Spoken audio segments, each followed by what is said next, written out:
In fact Shubman கில்லுக்கு captaincy கொடுத்தது எனக்கு ஒரு சின்ன அதுல நிறைய கேள்விகள் ஓகேங்களா. அவர் கேப்டன்சி கொடுக்க இன்னும் காலங்கள் இருக்கு. 11th பாத்தீங்கன்னா 6 பேர் குஜராத் டைட்டன்ஸ்ல விளையாடின வீரர்கள் தான் இருந்திருக்காங்க. இதற்கு என்ன காரணம்? குஜராத் டைட்டன்ஸ் விளையாடுனா இந்திய அணியில இடம் பிடிக்கலாம்ங்கிறது டேகா? என்னுடைய பார்வை ஜிடி டீம் அப்படியே இந்தியன் டீமுக்கு வரல. இந்தியன் டீம்ல இருக்கக்கூடிய குவாலிட்டி டெஸ்ட் பிளேயர்ஸ் எல்லாம் ஜிடி எடுத்திருக்காங்கிறத மொத்தமே வாஷிங்டன் சுந்தரோட சேர்த்தே 5 போலர்ஸ் தான் பாருங்க. இந்த டீம்ல 6 பேர் வெறும் பேட்ஸ்மேன். இது ஆக்சுவலா நல்லது இல்லை. உங்களுக்கு T20ல 2 ஆல்ரவுண்டர் கண்டிப்பா வேணும். டெஸ்ட்ல ஒரு ஆல்ரவுண்டர் கண்டிப்பா வேணும். டெஸ்ட்ல நீங்க பந்து இல்லாம போவே எவ்வளவு மேட்ச் நமக்கு சேவ் பண்ணி ஜெயிக்க வச்சிருக்க. நம்ம இன்னைக்கும் பெருமைப்படுற விஷயம் 2 சீரீஸ் நம்ம ஆஸ்திரேலியாவில் போய் ஆஸ்திரேலியாவே தோக்கடிச்சோம்னு சொல்லுவோம். ஆனா கடைசி பார்டர் காவஸ்க்கு செம்மடி வாங்கணும், நான் இல்லைன்னு சொல்ல. பட் அதுக்கு முன்னாடி 2 சீரீஸ் ஜெயிச்சிருக்கேன். அதுல அந்த செகண்ட் ஒன்னை முழுக்க அப்படியே கொண்டு போய் ரிஷப் பந்த் கொடுத்துருங்க. டாஸ் இதுக்கு ரொம்ப இம்பார்ட்டன்ட். 3வது நாள் சூப்பரா ஸ்பின் ஆச்சு பிரதர். நான் என்ன பயப்படுறேன்னா, ஒருவேளை இந்தியா டாஸ் தோத்து 3வது நாள் பேட்டிங் பண்ற ஒரு நிலைமை வந்துன்னு வச்சுக்கோங்க, இந்த ஸ்பின்னர்ஸ்க்கே நம்ம திணறி போவோம்னு வச்சுக்கோங்க. ஸோ இன்னுமுமே we are not tested across spinner in a good spinning track. இந்த மேட்சை நான் திருப்பியும் சொல்றேன், இதை ஒரு வார்ம் அப்பா தான் நீங்க பார்க்கணுமே தவிர இது ஒரு பெரிய வெற்றியா கொண்டாட முடியாது. புதிய தலைமுறை டிஜிட்டல் நேயர்களுக்கு வணக்கம். இந்தியா வெஸ் ஆப்கானிஸ்தான் டெஸ்ட் சீரீஸ் முடிஞ்சிருக்கு. ஸோ இந்த மேட்ச் எப்படி இருந்ததுங்கிறத பத்தி நம்மள்கிட்ட டீட்டெயிலா பேசுறதுக்காக நம்ம கூட இன்னைக்கு கிரிக்கெட் அனலிஸ்ட் வெங்கட் பிரசாத் இருக்காரு, அவர் கூட பேசுறோம். சார் வணக்கம். வணக்கம் பிரதர். டெஸ்ட் அணி அப்படின்னு எடுத்துக்கிட்டாலே இந்தியா தொடர்ச்சியா பல சீரீஸை தோத்துட்டு இருக்காங்க. அதற்கு இடையில T20 வேர்ல்ட் கப் முடிஞ்சிருக்கு, நிறைய ஓடிஸ் விளையாடி இருக்காங்க. அதுக்கப்புறம் டெஸ்ட் அப்படிங்கறத இந்திய அணியில பெருசா விளையாடல. இப்ப ரொம்ப கேப்புக்கு அப்புறம் ஆப்கானிஸ்தான் கூட ஹோம்ல ஒரு டெஸ்ட், ஒரு நாள் கொண்ட டெஸ்ட் தொடர் தான். இதை இந்தியா எளிதா வெற்றி பெற்றிருக்காங்க. சோ இதை எப்படி பாக்குறீங்க நீங்க? பிரதர், இது பெருசா நம்ம செமையா கொண்டாட வேண்டிய விஷயம் கிடையாது. பட் ஹேவிங் செட் தட் ஒரு சின்ன வார்ம் அப் மாதிரி. ஏன்னா உங்களுக்கு IPL இருந்து சடனா நம்ம ஒரு டெஸ்ட் கிரிக்கெட் போறோம் அப்படிங்கிறப்ப உண்மையிலேயே அந்த மாற்றம்ங்கிறது ரொம்ப கஷ்டமா இருக்கும். நீங்க எடுப்புல ஒரு என்ன சொல்ற WTCக்கான அந்த ஒரு டெஸ்ட் சாம்பியன்ஷிப்புக்கான தேடலோட நீங்க ஒரு பெரிய டீமோட விளையாடும் போது அது கண்டிப்பா நம்மளுக்கு ஒரு காம்ப்ளிகேஷனா இருக்கும். ஸோ அதனால இந்த வார்ம் அப் மாதிரி இது வார்ம் அப் கிடையாது, இது ஆக்சுவல் மேட்ச் தான். இதோட வெற்றி கணக்கிடப்படும். இருந்தாலும் இது நமக்கு ஒரு வார்ம் அப் மாதிரி, இது தேவைதான் நமக்கு. ஆல்ரெடி நம்ம இந்த IPLோட இம்பாக்ட்னாலையும் நம்மளுடைய பிச்சர்ஸ்லாம் ரொம்ப டிராஸ்டிக்கா சேஞ்ச் பண்ணதுனாலையும் ஸ்பின்னர்ஸ் ஆஃப் ஸ்பின்னர்ஸ்க்கு ஒரு பெரிய லெவல் இம்பார்ட்டன்ஸ் நம்ம ப்ராக்டிஸ் செஷன்ஸ்லேயே கொடுக்கறது இல்லை அப்படிங்கிறதுனாலையும் தான் நம்மளுடைய டெஸ்ட் கிரிக்கெட் ரொம்ப சரிஞ்சிருக்கு. நீங்க பாத்தீங்கன்னா டியர் வியூவர்ஸ், நான் IPL பத்தி ஒவ்வொரு மேட்ச் பேசுவோம், ஒவ்வொரு மேட்ச்னு இல்லை, IPL பத்தி நான் ஒரு 4 மேட்ச் வீடியோஸ் கொடுக்குறேன்னா அதுல ஒரு மேட்ச்ல நான் கண்டிப்பா இதை மென்ஷன் பண்ணுவேன். எஸ்பெஷலி இந்த 260 டார்கெட்லாம் சேஸ் பண்ணும்போது இது எந்த அளவுக்கு டெஸ்ட் கிரிக்கெட்டை இம்பாக்ட் பண்ண போகுதுன்னு நீங்க பாருங்க. நம்ம பிளேயர்ஸ்க்கு 2 விதமான ப்ராப்ளம் வரும். ஒன்னு பாத்தீங்கன்னா இந்த ட்ராக் எல்லாம் பயங்கர பேட்ஸ்மேன் ஓரியன்டட் ட்ராக்கா இருக்கிறதுனால உங்களுக்கு ஒரு ஸ்பின்னர் ட்ராக்ல ஒரு போலிங் ஆடக்கூடிய அந்த ஒரு பயிற்சியே உங்களுக்கு கொஞ்சம் கொஞ்சமா போயிட்டு இருக்கு. இன்ஃபேக்ட் இன்னும் ஆடியன்ஸை கொண்டு வரணுன்றதுக்காக டொமஸ்டிக் கிரிக்கெட்லயே ரன்சி கொண்டு பாத்தீங்கன்னா ஒரு ஹையஸ்ட் ஸ்கோரிங் ட்ராக்கா மாத்திட்டு இருக்காங்க. அது ஒரு ரிஸ்க். 2வது நம்ம எல்லாருக்கும் இருக்கிற பிரச்சனை தான், இந்த இன்ஸ்டா எல்லாம் பார்த்து நமக்கு இந்த டோபமைன் அடிக்ஷன் சொல்லுவாங்க இல்லையா, அந்த மூளை ரொம்ப பரபரன்னு இருக்கும். அந்த ஒரு பொறுமையா அந்த ஒரு கன்சிஸ்டன்சியோ இல்லைன்னா அந்த ஒரு பொறுமையா அந்த வெயிட் பண்ணி ஆடுற அந்த ஒரு எபிலிட்டி இருக்காது. அதே தான் இப்ப இவங்களுக்கு கிரிக்கெட்லயும் நடந்துட்டு இருக்கு. உங்களுக்கு T20ல IPL நீங்க சம்பாதிக்கணும், நீங்க லைம் லைட்ல இருக்கணும், IPL பார்த்து தான் ஒன் டேலையும் T20ல எடுக்கிறாங்கிறதுனால ஒவ்வொரு பிளேயர்ஸும் அவங்களோட கேம் ட்ரெண்டை மாத்தி இப்ப சாய் சுதர்ஷன், சுப்மன் கில்லே எடுத்துக்காங்க. டெஸ்ட் இவ்வளவு நல்லா விளையாடுறாரு, ஆனா அவரை தன்னை T20 பிளேயர் ஆக்கிக்கணுங்கிறதுக்காகவே அவருடைய வேகத்தை இன்க்ரீஸ் பண்ணாரு. சாய் சுதர்ஷன், சுப்மன் கில் ஆச்சும் கிரிக்கெட்டிங் ஷாட்ஸ்லேயே தான் அதை பண்ணாங்க. பட் நிறைய பிளேயர்ஸ் அவங்களோட ஷார்ட் ஸ்டைலே மாத்தினாங்க. ஜெய்ஷ்வால் ஆனால் தான் இப்ப 2த்துக்கு நடுவில் தவிச்சுட்டு இருக்காரு. ஸோ இந்த மாதிரி ஒரு ரீசன்னால நம்ம டெஸ்ட்ல பின்தங்கி இருக்கும் பொழுது இப்படி ஒரு வார்ம் அப் மேட்ச் நமக்கு ஒரு கான்ஃபிடன்ஸ் கொடுக்கும். இப்ப இதுலயே பாத்தீங்கன்னா நல்ல பால்ஸ் வேஸ்ட் பண்ணி கிட்டத்தட்ட ஒரு 70-60 ஸ்ட்ரைக் ரேட்ல எல்லாம் விளையாடி இருக்காங்க. அதனால இது ஒரு ரெஃப்ரெஷ்னஸ் கொடுக்கும். பட் இந்த வெற்றியை பெருசா கொண்டாட வேண்டியது இல்ல, இதுல இருந்து பாடங்கள் வேணா எடுத்துக்கலாம். அதாவது இந்த டெஸ்ட் அணியை நம்ம எடுத்து பார்த்தோம்னா ஒரு மினி குஜராத் டைட்டன்ஸ் விளையாடுற டீமா தான் பார்க்கப்படுது. ஏன்னா கிட்டத்தட்ட 11th பாத்தீங்கன்னா 6 பேர் குஜராத் டைட்டன்ஸ்ல விளையாடின வீரர்கள் தான் இருந்திருக்காங்க. இதற்கு என்ன காரணம்? குஜராத் டைட்டன்ஸ் விளையாடுனா இந்திய அணியில இடம் பிடிக்கலாம்ங்கிறது டேகா? இல்ல அதுதான் சொல்றேன். இதை நம்ம அதர் வேவா பார்க்கணும். இதுதான் நம்ம பார்வையில இருக்கிற ப்ராப்ளம் நான் சொல்லுவேன். ஏன்னா அப்ப நீங்க வந்து லிமிடெட் ஓவர்ஸ் கிரிக்கெட் வந்து சிஎஸ்கேல மும்பை இந்தியன்ஸ்ல ஆடினா நீங்க கண்டிப்பா வந்துடும் சொல்ல முடியும். மும்பை இந்தியன்ஸ் மெயினா. ஏன்னா மும்பை இந்தியன்ஸ்ல இருந்து நம்ம இந்தியன் டீமுக்கு 5-6 பிளேயர் இருக்காங்க. அந்த பாயிண்ட்ல இருந்தே நான் வரேன். மும்பை இந்தியன்ஸ்ல இருந்து எடுத்ததுதான் மகாராஷ்டிராவோட டாமினேஷன் வச்சுக்கோங்க. சொல்ல முடியும். இப்பதான் ரோஹித் சர்மா கேப்டனா இல்லையே. ரோஹித் சர்மா இப்ப அதுல கேப்டனா இல்லன்னு சொல்றீங்களா? புரியல. ஆமா, மும்பைக்கு அவர் கேப்டனா இல்ல இப்போ. இல்ல பிரதர், கரெக்ட். பட் அப்படி பார்த்தா டீம்ல வந்து இல்ல அந்த ஒரு கோயின்சிடென்ட் அமைஞ்சது தானே. கிட்டத்தட்ட 6 பிளேயர்ஸ் மும்பை இந்தியன்ஸ்ல நம்ம T20 ஸ்குவாட்ல இருந்தாங்க தானே. ஆனா இருந்து நம்ம ஜெயிச்சிட்டுல வந்தோம். we were not losing. அப்ப அதுவும் சேர்க்கப்படுற ஒரு விஷயம் தானே. நான் அதுதான் சொல்ல வரேன். நம்ம அப்படி பார்க்க வேண்டியது இல்லங்கிறதுக்கு இந்த எக்ஸாம்பிள் சொன்னேன். நீங்க அப்படியே அதர் வேவா பார்க்கணும். டியர் வியூவர்ஸ், இதை நான் ரொம்ப அழகா உங்களுக்கு சம்மரைஸ் பண்றேன். சுப்மன் கில் கேப்டனா இருந்த ஜிடில இருந்து 6 பிளேயர் சுப்மன் கில் கேப்டனா இருக்கிற டெஸ்ட் டீமுக்கு வராங்கன்னு யோசிக்கிறத விட இந்த மாதிரி டெஸ்ட் விளையாடக்கூடிய கன்சிஸ்டன்ட் அண்ட் கிளாசிக் பிளேயர்ஸை நெஹரா சூஸ் பண்ணாருன்னு எடுத்துக்கணும் ஜிடில. ஸோ ஜிடியோ டீமோட பியூட்டியே அதுதான். அவங்க கன்சிஸ்டன்டா கிரிக்கெட்டிங் ஷாட்ஸ் வச்சு விளையாடக்கூடியவங்களையும் போலர்ஸுக்கும் அதிக இம்பார்ட்டன்ஸ் கொடுத்த டீமா இருந்தாங்க. நீங்க ஜிடி டீம் எடுத்து பாருங்க. ஐபிஎல்ல பெரிய நேம்ஸ் கிடையாது. அபிஷேக் சர்மா, வைபவ் சூரியவன்ஷி, டிராவிஸ் ஹெட் எல்லாம் கிடையாது. ஆனா ஓப்பனிங்ல 700+ ரன் அடிச்சாங்களே எப்படி? Cricketing shots. போலிங், அதாவது எல்லா டீமும் பேட்டிங்ல 250 230 அடிக்கிற மாதிரி ஒரு ஸ்குவாட் வேணுங்கிறப்போ நான் ஒரு நல்ல போலிங் டீமை உருவாக்குறேன் ஃபைனல் வரைக்கும் எடுத்துட்டு போனாரே. அவங்களோட ஒரே பிரச்சனை அந்த மிடில் ஆர்டர் இன்னும் T20க்கு அட்ஜஸ்ட் ஆகாத மிடில் ஆர்டர். அதுதான் பிரச்சனை. ஆனா அந்த ப்ராப்ளம் வந்து இப்ப ஃபார் எக்ஸாம்பிள் அவங்க எடுத்திருந்த அந்த ஒரு ஃபாரின் பிளேயர், எனக்கு டக்குன்னு ஒரு பேர் இல்ல, பிலிப் வந்து நல்லா ஃபயர் பண்ணியிருந்தான்னு வச்சுக்கோங்க. செமையா அடிச்சிருந்தாரு. ஓகேங்களா, ஒரு செம நாக்கு கொடுத்திருந்தாரு. இல்ல ஹோல்டருக்கு ஒர்க் அவுட் ஆயிருந்ததுப்பா. எப்படி வெஸ்ட் இண்டீஸ் வந்து வேர்ல்டு கப் விளையாடனா அந்த மாதிரி ஹோல்டர் வந்து ஒரு 30 பால், அப்கோர்ஸ் வெஸ்ட் இண்டீஸ்ல வந்து ஹோல்டர் அடிச்சாரு. பட் ஒரு பேச்சுக்கு சொல்றேன், ஒரு 30 பால் 80 ரன் அடிச்சிருந்தாரு. ஒரு 3 மேட்ச் அப்படி ஆடிந்தாருன்னா இவங்க ஜெயிக்க வாய்ப்பு இருக்கா? சோ அது இல்லாமலே இவங்க டீம் இவ்வளவு தூரம் வந்திருக்காங்க அப்படின்னா அவங்களோட டீம் பிக் வந்து மோர் டெஸ்ட் ஓரியன்டட். அப்புறம் வந்து நம்ம ரஞ்சில இருந்து அவுட்புட் எடுக்கிறது, நம்ம போலர்ஸ்க்கு அதிக இம்பார்ட்டன்ஸ் கொடுக்குறதுன்னு எடுத்ததுனால இப்படி ரெப்ளிகேட் ஆயிருக்கு. ஸோ என்னை பொறுத்த வரைக்கும் நான் தவறான முயற்சின்னு சொல்லவே மாட்டேன். நான் ஒரு நிகழ்ச்சியிலே பேசியிருந்தேன். மேபி கௌதம் கம்பீருக்கு அடுத்து should we bring Ashish Nehra as கோச்னே சொல்லியிருந்தேன். ஏன்னா அவ்வளோ அழகா போலர்ஸை மோல்ட் பண்றாரு. பேட்ஸ்மேன்ஸுக்குமே நல்ல ஒரு இம்பார்ட்டன்ஸ் தான் கொடுக்குறாரு. அவங்க மிடில் ஆர்டர் ஃபயர் பண்ணல, அவ்வளவுதான். ஸோ எனக்கு இதுல என்னுடைய பார்வை வந்து ஜிடி டீம் அப்படியே இந்தியன் டீமுக்கு வரல. இந்தியன் டீம்ல இருக்கக்கூடிய குவாலிட்டி டெஸ்ட் பிளேயர்ஸ் எல்லாம் ஜிடி எடுத்திருக்காங்கிறது தான் பாயிண்ட். இப்போ இந்தியா ஃபர்ஸ்ட் டாஸ் வின் பண்ணி பேட்டிங் சூஸ் பண்ணாங்க. ஒரு இன்னிங்ஸ் தான் விளையாடினாங்க. அதுக்கப்புறம் அடுத்த இன்னிங்ஸ்ல விக்கெட் எடுத்து ஆப்கானிஸ்தானை 3 ரன் வித்தியாசத்துல இந்தியா ஜெயிச்சிட்டாங்க. எளிதா 564 அடிச்சு டிக்ளேர் பண்ணாங்க. Opening SSV Jaiswal and KL ராகுல் தான் வைஸ் கேப்டனாகவும் இருக்காரு இந்த அணிக்கு. T20ல இருந்து அப்படியே சடனா ஒரு 2-3 டேஸ்ல ஒரு டெஸ்ட் மேட்ச் அங்கேருந்து வந்து ஒரு சதத்தை பதிவு பண்றாரு. இதை எப்படி பார்க்கலாம்? கிளாசிக் ராகுல் அப்படிங்கிற பேர் எப்படி ஃபுல்ஃபில் ஆகுது? KL ராகுல் நமக்கு கிடைச்ச சூப்பரான ஒரு வெர்சடைல் பேட்ஸ்மேன். அதாவது பன்முகத்தன்மைன்னு சொல்லலாம். பன்முகத்தன்மை is not a right word, but versatile, எல்லா வகையான திறமையும் அவங்களுக்கு இருக்கிற ஒரு player. It is unfortunate that 2022-23 காலகட்டங்கள்ல அவருடைய ஃபார்ம் அவுட் ஆஃப் ஃபார்ம் ஆனதுதான் நமக்கு வந்து ஒரு மிகப்பெரிய வருத்தம். அதனாலதான் அவர் T20 வச்சு விளக்க வேண்டியிருந்தது. அதுக்கப்புறம் அவர் திருப்பி போகவே முடியல, அதுக்கான அவசியம் படல. பட் இன்னைக்குமே அவர் விளையாடக்கூடிய டெஸ்ட் மேட்சா இருக்கட்டும், அவர் விளையாடக்கூடிய ஒன் டே இன்டர்நேஷனல், முக்கியமா ஒன் டே இன்டர்நேஷனல்ல எல்லா சீரீஸ்லயும் ஏதாவது ஒரு மேட்ச் சூப்பரா விளையாடுறாரு. நீங்க பாருங்க, என்ன அவர்கிட்ட 2-3 கரெக்ஷன்ஸ் இருக்கு. அதாவது சேசிங்லயுமே நீங்க சாம்பியன்ஸ் டிராஃபில ரொம்ப நல்லா பண்ணியிருந்தாரு. அவருக்கு குறைச்சலே கிடையாது. அவர்கிட்ட இருக்கக்கூடிய ஒரு 2-3 கரெக்ஷன்ஸ் வந்து பாத்தீங்கன்னா, ஒரு ப்ரெஷரியஸ் ஹை ப்ரெஷர் மொமெண்ட்ல சடனா ஒரு அன்வான்ட் ஷாட் ட்ரை பண்ணி விக்கெட் விடுறாரு. பட் அது ரொம்ப ரொம்ப கம்மியான தருணங்கள்ல தான். ஸோ அவர் ப்ராப்பரான ஒரு பிளேயர். அவர் வந்து திருப்பி ஃபார்முக்கு வந்தது எனக்கு ரொம்ப சந்தோஷமான விஷயம். இன்ஃபேக்ட் சுப்மன் கில்லுக்கு கேப்டன்சி கொடுத்தது எனக்கு ஒரு சின்ன, அதுல நிறைய கேள்விகள் எனக்கு இருக்கு. ஓகேங்களா, it is too early for one day நான் சொல்லுவேன். டெஸ்ட்ல இல்ல, ஒன் டேல அவருக்கு வந்து கேப்டன் கொடுத்து ஒரு வைஸ் கேப்டன் கொடுத்தே தப்பு நான் சொல்லுவேன்.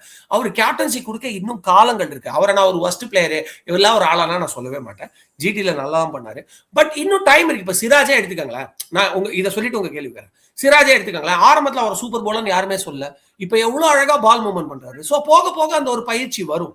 அதுதான் சுப்மன் கில். ஸோ டெஸ்ட்டுக்கு ஒரு பும்ராவையோ இல்ல சும்மா சும்மா நீங்க போலர் ஃபிட்னஸ் கன்சர்ன் ஒரு போலரை தொடர்ந்து எடுத்துட்டு போக முடியாதுன்னு ஏதாவது சொல்றீங்க அப்படின்னா நீங்க வந்து ஒரு கேஎல் ராவலை ஏன் கேப்டனா போடக்கூடாதுன்ற கேள்வி நான் பலமுறை கேட்டிருக்கேன்.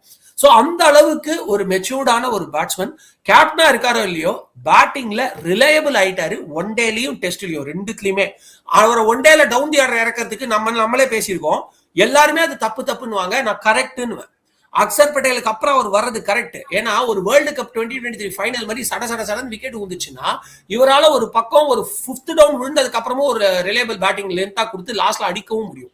அதனால இட் இஸ் ரைட் நான் சொல்லுவேன். அவர் சூப்பரான பிளேயர். அவரை இன்னும் நம்ம க்ரூம் பண்ணணும். மேபி ஒரு பும்ரா வந்து நல்ல ஒரு ஃபார்ம்ல டீமுக்குள்ள வராருன்னா அவரை கேப்டன் ஆக்கிட்டு இவரை வைஸ் கேப்டனாவே வைக்கிறது பெட்டர், கேப்டன்சி பிரஷர் இல்லாம. இப்ப சாய் சுதர்ஷன் நம்ம எடுத்து பார்த்தோம்னா லாஸ்ட் மேட்ச் விளையாண்டதுலயும் 80+ ரன்ஸ் அடிச்சாரு. இந்த மேட்ச்லயும் பாத்தீங்கன்னா 80+ ரன்ஸ் அடிச்சாரு. ஒரு 2-3 வாய்ப்புகள் கொடுக்கப்பட்டது. அந்த வாய்ப்புகளை பயன்படுத்தி ஒரு செஞ்சுரி அடிச்சிருந்தா அதை இன்னும் நிலைச்சு நிற்கிறதுக்கான வாய்ப்புகள் இருக்குல்ல? கண்டிப்பா இம்பார்ட்டன்ட். ஏன்னா உங்களுக்கு இந்த பேட் ரைசிங்கிறது ரொம்ப முக்கியம் நண்பா. உங்களுக்கு டொமஸ்டிக் கிரிக்கெட்ல இருந்து இந்தியன் கிரிக்கெட் வரணும்னாலும் இந்தியன் கிரிக்கெட்ல நீங்க ரெசிலியண்டா ரொம்ப நாள் இருக்கணும்னாலும் அந்த பேட் ரைசிங், இந்த 50 அடிச்சுட்டு பேட்டை தூக்குறது, இந்த செஞ்சுரி அடிச்சுட்டு பேட் தூக்குறதுங்கிறது ரொம்ப ரொம்ப இம்பார்ட்டன்ட். எஸ்பெஷலி நீங்க டெஸ்ட் ஃபார்மேட்னு போகும்போது 50 விட 100s அதிகமா இம்பார்ட்டன்டா பார்க்கப்படும். ஸோ அவர் வந்து இந்த இடத்துல உங்களுக்கு ஒரு லேக் ஆஃப் ப்ரெஷர் தான். உங்களுக்கு வந்து உடனே அடிக்கணும்ன்ற அவசியமும் கிடையாது. அப்படி இருக்கும்போது அவர் கொஞ்சம் தன்னை ரீடைன் பண்ணி விளையாடி இருக்கலாம். பட் கொஞ்சம் ஏர்லியா ஒரு ஷாட் ட்ரை பண்ணாரு. அது வந்து அவருக்கு வந்து ஒரு நெகட்டிவா முடிஞ்சுது. பட் இது வந்து ஒரு 2வது முறையே அவர் இந்த செஞ்சுரி மிஸ் பண்ண 2வது தடவை 3வது தடவையும் அது வந்து ஒரு ட்ரோமா ஆயிடும். மண்டையில போய் உட்காந்துருவாது. அது வந்து இது நமக்கு ஒரு பேட் லக் மாதிரி அப்படின்னு உட்காந்துருது. நிறைய பிளேஸ் ராகுல் டிராவிட் 5 தடவை செஞ்சுரி மிஸ் பண்ணி தான் 6வது செஞ்சுரி அடிச்சாரு வச்சுக்கோங்க. பட் அப்ப இருக்கிற கிரிக்கெட் வேற. அப்ப இருக்கிற கிரிக்கெட் நீங்க பால் வேஸ்ட் பண்ண தெரிஞ்சாலே உங்களுக்கு ஒரு பிளேஸ் இருக்கு. இப்பவும் அது இருக்கு. வாசிம் ஜாஃபருக்கான இல்லைன்னா ஒரு இவருக்கான புஜாராக்கான ரீப்ளேஸ்மெண்ட் நமக்கு இன்னும் கிடைக்கல. ஓகேங்களா? அதை தான் இவங்க கிட்ட எதிர்பார்க்கறாங்க இவர்கிட்ட. பட் இவர் கொஞ்சம் குயிக் ரன்னிங்ஸ் எடுக்கிறாரு. கடைசியில ராகுல் அதை விளையாடுறாரு சூப்பரா அந்த புஜாராக்கான ரோல. சோ இன்னுமுமே அந்த பால் வேஸ்டிங் இம்பார்ட்டன்ஸ் இருக்குன்னாலும் இவர் கொஞ்சம் குயிக் ரன்ஸும் எடுக்கிறாருங்கிறதுனால நல்லதுதான். பட் அந்த செஞ்சுரியை நெக்ஸ்ட் டைம் அவர் மிஸ் பண்ண கூடாது. டெஸ்ட் கிரிக்கெட்ல you have enough time to score it. ஒருவேளை ஆப்போசிட்ல இருக்கிறவங்க விக்கெட் கடகடன் விழறாங்கன்னு கூட உங்களுக்கு ஞாபகம் இருக்கும், அஸ்வின் சிராஜோட சேர்ந்தெல்லாம் அழகா செஞ்சுரி போட்டார். சோ அந்த மாதிரி ஒரு டிஸ்கஷன் பண்ணி ஒரு செஞ்சுரி கொண்டு வரணும். And Washington Sundar down the order செம்ம ரிலேபிள், ஃபேபுலஸ் பிளேயர். ஒரு கிட்டத்தட்ட ஒரு லெஃப்ட் ஹேண்டர் கேஎல் ராவல் மாதிரி ஒரு எபிலிட்டி இருக்கிற ஒரு பிளேயர். இப்ப பாருங்க, நான் சொல்றது உங்களுக்கு டூ மச் கம்பேரிசனா இருக்கலாம். பட் நீங்க பாத்தீங்க ஜடேஜாவும் அவரும் என்ன சூப்பரா ஒரு நாக் ஆடினாங்க இங்கிலாந்துல. அவரால் பால வேஸ்ட் பண்ணி 50 ஸ்ட்ரைக் ரேட்ல கூட விளையாட முடியும் வாஷிங்டன் சுந்தர்னால. அது 2 பேரும் வந்து இவருடைய கேப்டன்சில அவர் விளையாடி இருக்காரு ரஞ்சி டிராஃபில தமிழ்நாடு ரெப்ரசென்ட் பண்ணி. சோ அவரே வந்து பார்ட்னர்ஷிப் போட்டிருந்தா கூட செஞ்சுரி எடுத்திருக்கலாம். சோ அவசரப்பட்டு விக்கெட் விட்டுருக்க வேண்டாம். இதை வந்து வாஷிங்டன் சுந்தர் ரீவிசிட் பண்ணணும். அந்த செஞ்சுரிங்கிற மைல் ஸ்டோன் டீமுக்கும் நல்லது, இவருக்கும் நல்லது. வாஷிங்டன் சுந்தர் பாத்தீங்கன்னா விளையாடிட்டு இருக்கும் போது அவர் அரை சதத்துக்காக தான் வெயிட் பண்ணிட்டு இருந்தாங்க. அவர் அரை சதம் அடித்தோடனே மேட்சை வந்து டிக்ளேர் பண்ணிட்டாங்க. சாய் சுதர்ஷனுக்கு இடத்துக்கு பாத்தீங்கன்னா படிக்கல் வந்து வெயிட்டிங்ல இருக்காரு. நீங்க சொன்ன மாதிரி அந்த பேட் ரைசிங் அப்படிங்கிறது ரொம்ப இம்பார்ட்டன்டான தேவைப்படுற ஒரு விஷயமா பார்க்கப்படுது. அப்படியே எடுத்துட்டோம்னா கேப்டன் ஸ்னாக், அவர் ஒரு செஞ்சுரி, சேம் அதே தான். நீங்க சொன்னீங்க கேப்டன் ரொம்ப இயர்லியா கொடுத்துட்டாங்க அப்படின்னு சொல்லி. கிட்டத்தட்ட ஒரு 11 இன்னிங்ஸ்ல ஆல்மோஸ்ட் 11 செஞ்சுரிய பதிவு பண்ணியிருக்காரு ஆஸ் அ கேப்டனா. இதில் எப்படி பாக்குறீங்க நீங்க? Brother, as a batsman Shubman Gill யாரும் குறை சொல்லவே இல்லை நண்பா. I am 100% okay with that. ஓகேங்களா? ஏன்னா இப்ப நிறைய பேர் சொன்னாங்க சுப்மன் கில் கொஞ்சம் சொதப்ப ஆரம்பிச்சோன்னே அவர் ஏன் டீம்ல இருக்காரு, அது வந்து பாலிடிக்ஸ். நான் அப்பவே சொன்னேன் T20க்கு சுப்மன் கில் தேவையில்லை. ஆனா டெஸ்ட்டுக்கும் சரி ஒன் டேக்கும் சரி அவர் ஒரு ஃபேபுலஸ் கிரிக்கெட்டர். அவர் ஒரு பெரிய எக்ஸாம்பிள். ஒரு நல்ல test and one day player வேற வழியே இல்லாம ஐபிஎல் ஆடினா தான் T20ல இடம், இந்தியன் டீம்ல இடம் பெற முடியும்னு ஒரு நிலைமை இருந்தது கம்பீர் வர வரைக்கும். சோ அந்த அதுக்காகத்தான் அவருடைய கேமே சேஞ்ச் பண்ணி T20க்கு வந்தாரே தவிர he is a proper one day and test cricket player. 2 பேருமே சாய் சுதரும் சரி அவரும் சரி.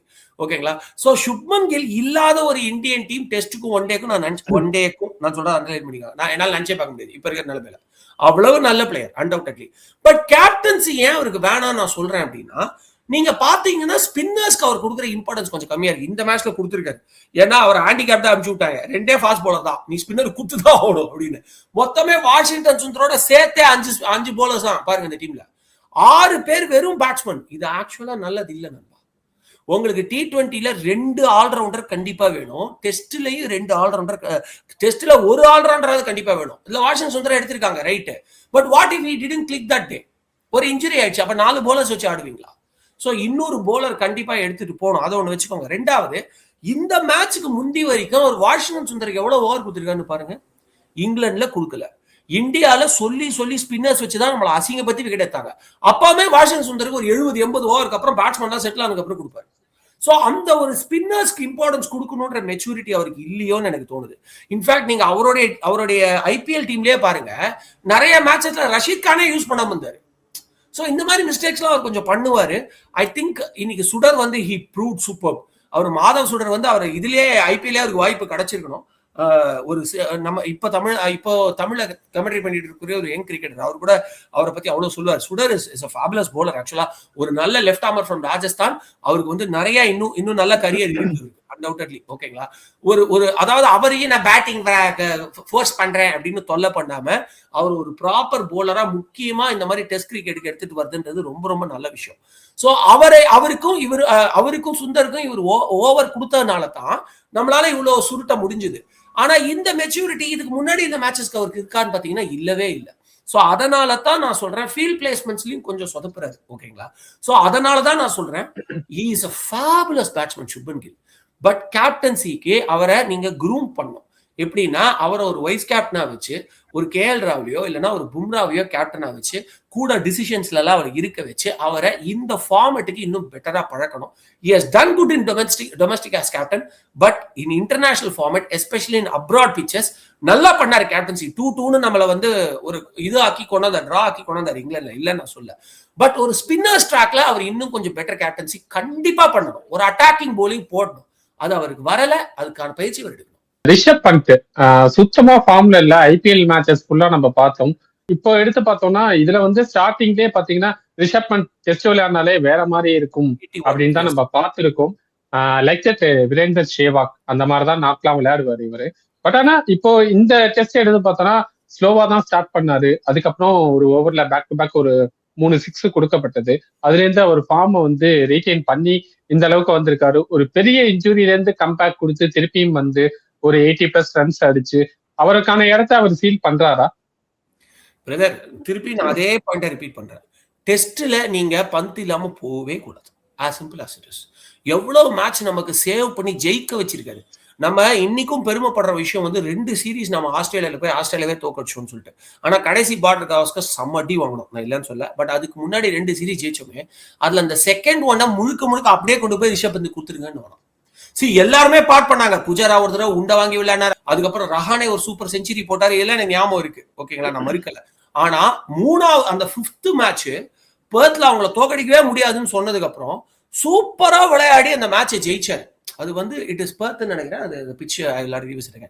சோ அது வந்து ஒரு பெரிய பேச்செல்லாம் வேற போச்சு. அப்ப கேப்டனா இருந்த, அப்ப இன்டரிம் கேப்டனா இருந்த அவர் வந்து டிம்பைன் வந்து இந்த பிட்ச்லாம் என்ன தோக்கடிக்கவே முடியாதுலாம் கலாச்சாரம். கடைசியில் அங்கேயே நம்ம தோக்கடிச்சிட்டு வந்தோம். சோ அந்த மேட்ச்ல இருந்து ஆரம்பிச்சு எவ்வளவு டெஸ்ட் மேட்சஸ் அவர் நமக்கு சேவ் பண்ணி கொடுத்துருக்காரு நீங்க பாருங்க. அதனால he is a fabulous player. நான் என்ன சொல்றேன், அப்படியே நீங்க சொல்றது இந்த பக்கம் சொல்றேன். ஐபிஎல்ல விளையாடுறது வச்சு அவர் ஆஃப் ஃபார்ம்னு சொல்லவே சொல்லாதீங்க. ஏன்னா ஐபிஎல்ல அவர் என்னைக்குமே பெருசா ஆடினது கிடையாது. 2018ல கடைசியா ஒரு சூப்பரான சீரீஸ் அவருக்கு. மத்தபடி அப்பப்ப ஒரு செஞ்சுரி, ஒரு சூப்பரான ஃபாஸ்டஸ்ட் 80 அடிச்சிருக்காரு. 2 செஞ்சுரியும் அடிச்சிருக்காரு, இல்லைன்னு சொல்ல. பட் ஒரு டோர்னமெண்ட் ஃபுல்லா ஒரு ஐபிஎல்ல அவர் கலக்கிருக்காரு நீங்க சொல்லுங்க, கிடையவே கிடையாது. And captaincy is an extra pressure on him. அதுவும் தப்பான ஒரு டீம்ல போய் மாட்டிக்கிறார். ஓகேங்களா, நீங்க எவ்வளவு நல்ல ஒரு கேப்டனா இருந்தா கூட நீங்க franchise cricket is not like franchise football. உங்களுக்கு பிரான்சைஸ் ஃபுட்பால்லையுமே பாத்தீங்கன்னா கோச் தான் பிரஷர் கொடுப்பாரு, மேனேஜர் தான் பிரஷர் கொடுப்பாரு, தவிர டீமோட ஓனர்லாம் பிரஷர் கொடுக்க மாட்டாரு. ஏன்னா அவருக்கு ஸ்போர்ட்ஸ் பத்தி தெரியாது. Exactly that's what is happening in LSG. நல்ல டீம் தான் பிக் பண்றாங்க. பட் மும்பை இந்தியன்ஸே அதான் பிரச்சனை பண்ணும். மேனேஜ்மெண்ட் ஃபோர்ஸ் பண்ணல. பட் மும்பை இந்தியன்ஸ்க்கு என்ன ப்ராப்ளம்னா எக்ஸ்டர்னல் பிரஷர் ரொம்ப ஜாஸ்தி. ஏன்னா one of the best team இந்த பிரான்சைஸ் அலாங் வித் சிஎஸ்கேன்னு வச்சுக்கோங்களேன். இந்த 2 டீமுக்குமே பிரச்சனை என்னன்னா பயங்கர பிரஷர், பயங்கர எக்ஸ்பெக்டேஷன், அதீத எதிர்பார்ப்பு ஆபத்து தான் நண்பா. அதனாலதான் ஹர்திக் பாண்டியா அவருடைய ஒரு என்ன சொல்றது, ஒரு ஸ்வாக் கேப்டன்ங்கிறத விட்டுட்டு ஒரு சீரியஸ் கேப்டனா வந்து சொதப்பினே இருந்தார். Exactly that's what happened in Pant also.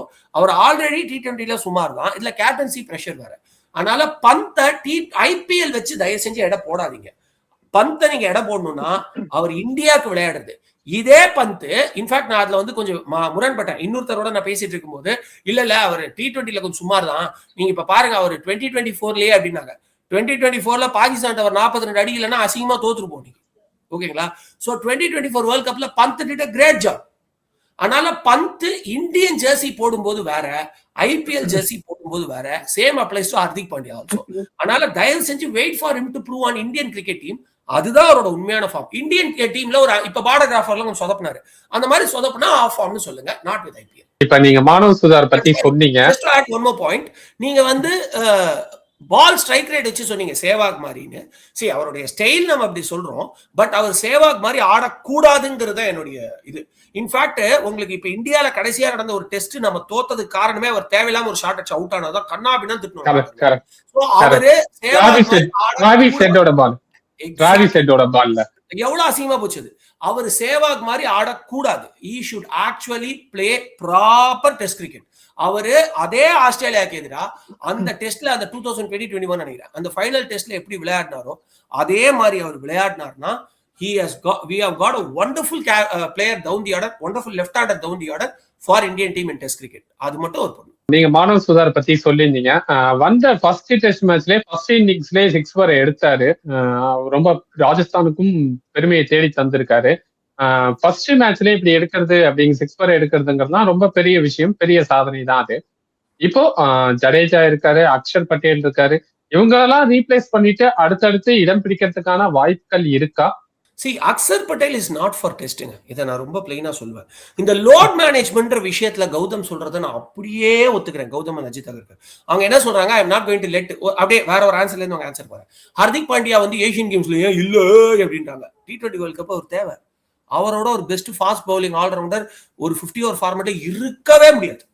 ஆனால் அவர் தேவைன்னு ஒரு முடிவு எடுக்கிறாங்க. அதே மாதிரி அக்ஷர் பட்டேல நான் இன்னொரு தராசுல வைக்கிறேன். Fabulous player for limited overs cricket. அவர் டெஸ்ட் விளையாட மாட்டாருன்னு சொல்ல, நீங்க வாய்ப்பு கொடுத்து பாத்தீங்கன்னா மேபி அதுல நல்லா கூட பிளே பண்ணலாம். ஆனா அவரை நீங்க தயவு செஞ்சு டெஸ்ட் கிரிக்கெட்டுக்கு வேஸ்ட் பண்ணாதீங்கன்னு நான் சொல்லுவேன். ஏன்னா Washington Sundar is already doing is role very well. ஜடேஜாக்கு ஒரு பெரிய ரீப்ளேஸ்மெண்டா நான் இங்க இருக்கேன்னு காமிச்சிட்டு இருக்காரு. ஆஃப் ஸ்பின் வேற போடுறாரு, லெக் ஸ்பின்னர் கிடையாது, ஆஃப் ஸ்பின் போடுறாரு. சோ இதை விட நமக்கு என்ன வேணும்? நமக்கு அந்த இடத்துல இன்னொரு போலிங் ஆல்ரவுண்டர் தேவை இல்லை. ஏன்னா குல்தீப் வேற இருக்காரு. ஓகேங்களா? சோ அக்ஷர் பட்டேல வேஸ்ட் பண்ணக்கூடாது. இப்ப ஜடேஜாக்கு வாங்க.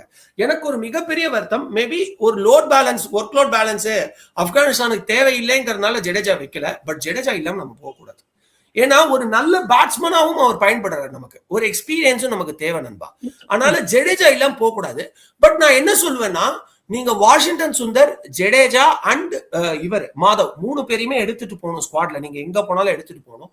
ஸ்பின்னர்ஸ்க்கு நல்லா சக்சஸ்ஃபுல்லா இருக்கிற ட்ராக் அப்படின்னு வச்சுக்கோங்க, 3 பேரையும் வச்சுக்கலாம். இல்ல ஸ்பின்னர்ஸ்க்கு கொஞ்சம் சுமாரான ட்ராக் அப்படின்னா நீங்க நான் அப்படியே மாத்தி சொல்றேன், வாஷிங்டன் சுந்தரையும் மாதவையும் வச்சுக்கலாம். ஜடேஜாவை ரெஸ்ட் பண்ணலாம். ஏன்னா ஜடேஜா இதே வேலையை தான் when அஸ்வின் வாஸ் தேர் அவர் பண்ணாரு. ஓகேங்களா? சோ அந்த ஒரு, ஏன்னா when you see batting இப்போதைக்கு எனக்கு ஜடேஜாவோட இவர் கொஞ்சம் பெட்டரா தெரியாது. வாஷிங்டன் சுந்தர் கொஞ்சம் பெட்டரா தெரியுறாரு.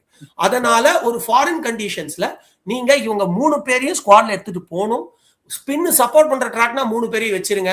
ஸ்பின் சப்போர்ட் பண்ணாத ட்ராக்னா இல்ல 2 பேர் யார் அந்த பிச்சுக்கு கம்ஃபர்டபுளா இருக்காங்களோ ஆஃப் ஸ்பின் எடுக்கும் அப்படின்னா நீங்க அழகா வாட்சன் பிளஸ் சுடர் எடுத்துட்டு போகலாம். இல்ல ஆஃப் ஸ்பின் அவ்வளவு வராது, உங்களுக்கு வந்து லெக்கி வேணும் அப்படின்னா இவங்க ஜடேஜான் சுடர் எடுத்துட்டு போகலாம். சோ அவர் ரீப்ளேஸ்மெண்ட்ங்கிறத விட அவர் ஒரு பக்கா போலிங் ஆப்ஷனா இருக்கணுங்கிறது என்னுடைய பார்வை.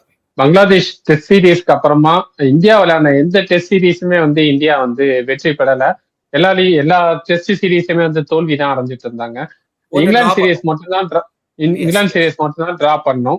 அதை தவிர நியூசிலாந்து ஆகட்டும், பிஜிடி ஆகட்டும், சவுத் ஆப்பிரிக்கா ஆகட்டும், கண்டினியூஸா எல்லாத்துலயுமே தோல்வி.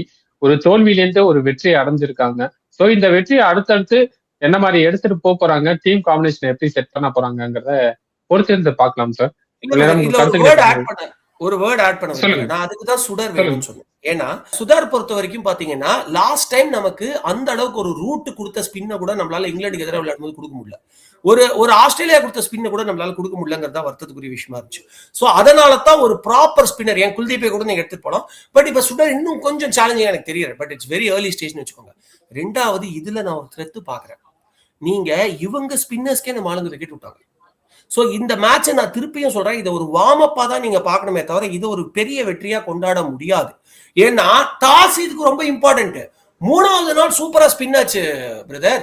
நான் என்ன பயப்படுறேன்னா, ஒருவேளை இந்தியா டாஸ் தோத்து 3வது நாள் பேட்டிங் பண்ற ஒரு நிலைமை வந்துருந்துன்னு வச்சுக்கோங்க, இந்த ஸ்பின்னர்ஸ்க்கே நம்ம திணறி போவோம். எனக்கு ஒரு சின்ன டவுட் இருக்கு. ஸோ இன்னுமுமே we are not tested across spinner in a good spinning track. நீங்க நல்லா பாருங்க, 3வது நாள் நம்ம பேட்டிங் பண்ணல. அதனால அதுவும் ரஷீத் வேற டீம்ல இல்ல, 100 டீம்ல இல்ல, ஞாபகம் வச்சுக்கோங்க. அதனால இந்த வெற்றி ஒரு வார்ம் அப் தானே தவிர கண்டிப்பா ஸ்பின்னுக்கு நாம பயிற்சி எடுத்தே ஆகணும். சாய் சுதர்ஷனுக்கு பதிலா படிக்கல்னு நிறைய பேர் சொல்லக்கூடிய அந்த காரணத்துக்கு நானும் யோசிக்கலாம் அப்படின்னு சொல்றதுக்கு ரீசனே ஸ்பின்னு தான். ஸோ ஸ்பின்ன சாய் சுதர்ஷன் நல்லா பிக் பண்ணி ஆகணும். அவர் மட்டும் இல்ல, சுப்மன் கில்ல இன்னும் பெட்டரா பிக் பண்ணும். ஸோ ஸ்பின் த்ரெட் இன்னமும் இருக்கு. அது இந்த மேட்ச் வச்சு அட்ரஸ் ஆகல. Indian team should be careful with it. Okay sir, பார்க்கலாம் என்ன மாதிரி டெஸ்ட் அணியை வந்து கட்டமைக்கிறாரு Gautam Gambhir and Ajit Agarkar team selector அப்படிங்கிறத பொறுத்து இருந்து பார்க்கலாம் சார். தொடர் தோல்வியிலேருந்து ஒரு வார்ம் அப் வெற்றியை அடைஞ்சிருக்காங்க. அடுத்தடுத்து இன்னும் நிறைய டெஸ்ட் சீரியஸ் எல்லாம் வரப்போகுது. இதுல என்ன மாதிரி காம்பினேஷன் செட் பண்றாங்கிறதெல்லாம் பொறுத்து இருந்து பார்க்கலாம் சார். இவ்வளவு நேரம் கருத்துக்களை பகிர்ந்துக்கிறதுக்கு ரொம்ப நன்றி. நன்றி.